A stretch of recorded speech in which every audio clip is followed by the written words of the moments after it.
Hello friends, and welcome to another embroidery project tutorial. Today we are working on 3 designs. All 3 designs are beginner friendly and are a great introduction to embroidery on paper and are a fun and quick project for any seasoned embroiderer. If you would like to follow along with these designs, the patterns are for free to my newsletter subscribers. But don't worry, you could still sign up and receive an email to download the patterns immediately. I've left a link to sign up in the video description. Apart from the newsletter link, I'll also be linking my shop, flourishingfibers.com, where you could check out and purchase other patterns, kits, and notions for wood and paper embroidery. And speaking of notions, you will also find a link to the all I use for all these patterns.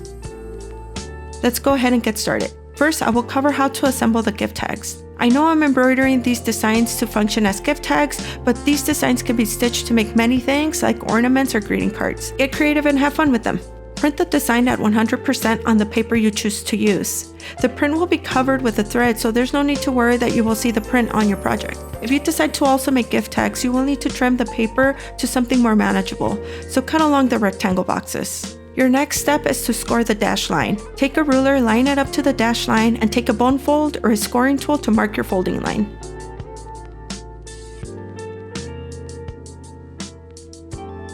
Now trim the right side outline shape and leave what will be the back as is. If we were to cut out the entire shape, front and back, they would not line up. As we embroider, the thread will start to create bulk, causing the back to be shorter when we fold it. Trust me, this is the best way to tackle a project like this.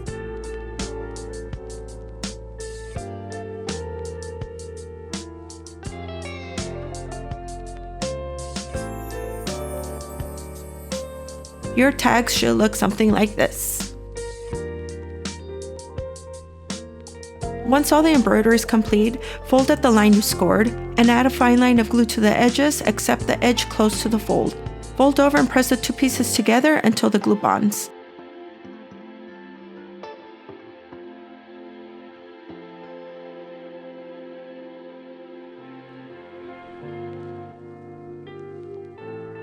I love using Barely Art craft glue. Apart from the fine tip perfect for detailed jobs, the glue bonds quickly. I'm a huge fan.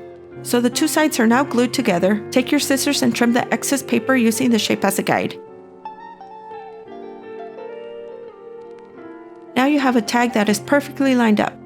Punch a hole or use your awl, attach a string and beads if you like, and you're done. You have a beautiful handmade gift tag. Now that I've gone over how to assemble the tags, let's rewind a bit and learn how to start with paper embroidery. First, you will need to punch the holes in the design. I use styrofoam as my backer because it has less resistance when piercing the paper. You can also use layered cardboard if you like. Now use your fine needle tip awl to punch all your holes for the designs.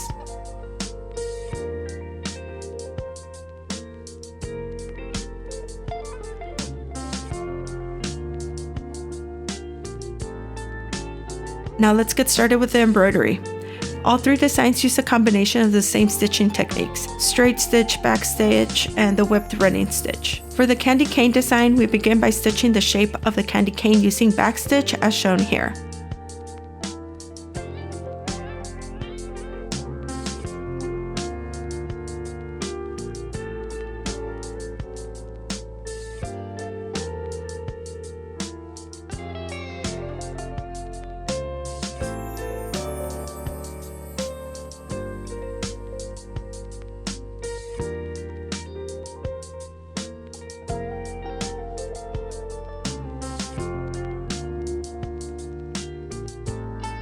Once we finish the back stitch, we take another thread in a contrasting color and we whip the back stitch by going under the back stitch. The trick to whipped running stitch is to stay consistent in the direction you pass your needle in. Here I go from the inside of the shape out. Now which direction you choose doesn't matter for this design, but to get the candy cane effect, you will need to stay consistent. When you're done whipping, secure your thread and we can move on to the bow.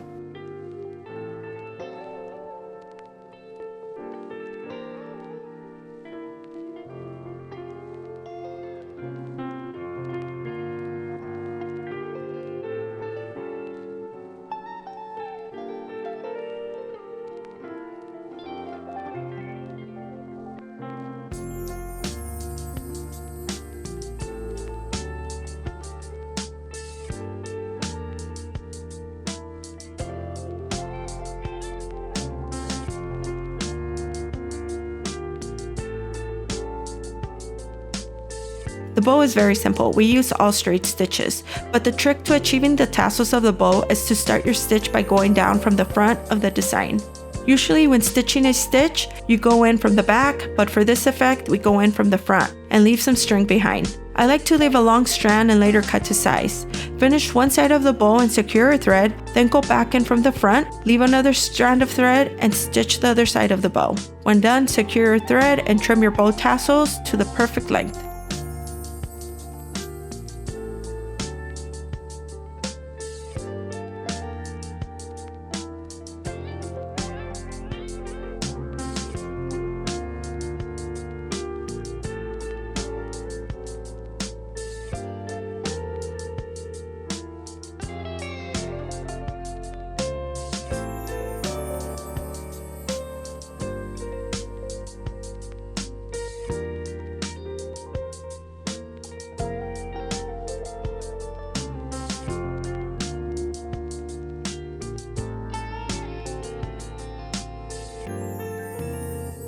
Okay, now you can fold, glue, trim your tag as I showed earlier. Here's a timestamp if you need to go back.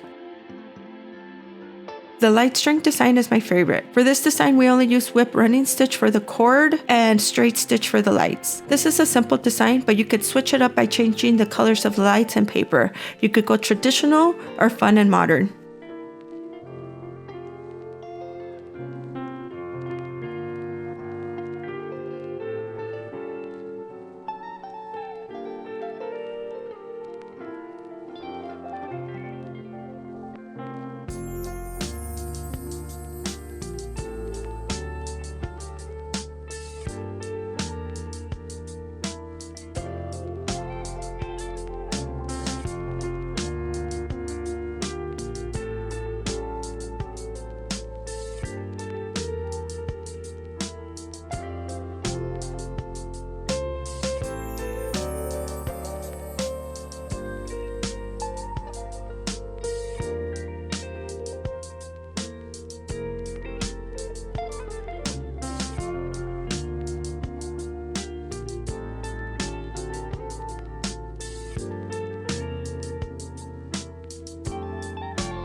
The Menorah is probably the most, I guess you could say, difficult. I'm not sure if that's the right word. We use the same stitches, backstitch, whipping, and straight, but there is an order to this design to prevent any headaches. To start, we need to stitch the center line with its base. The base is 2 straight stitches and the center line is backstitch.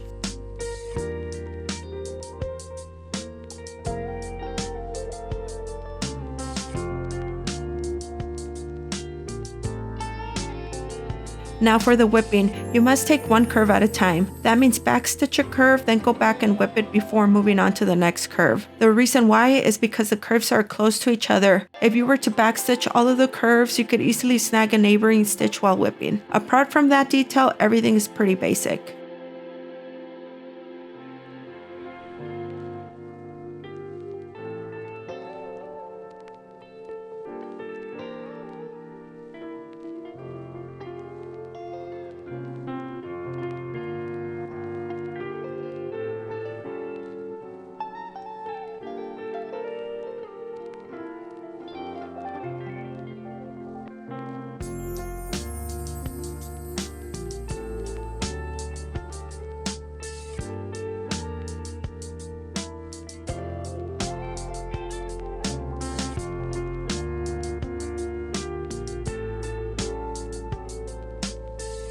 And there you go, friends. We have all 3 designs stitched. Again, very simple designs. I hope you have a lot of fun working with this.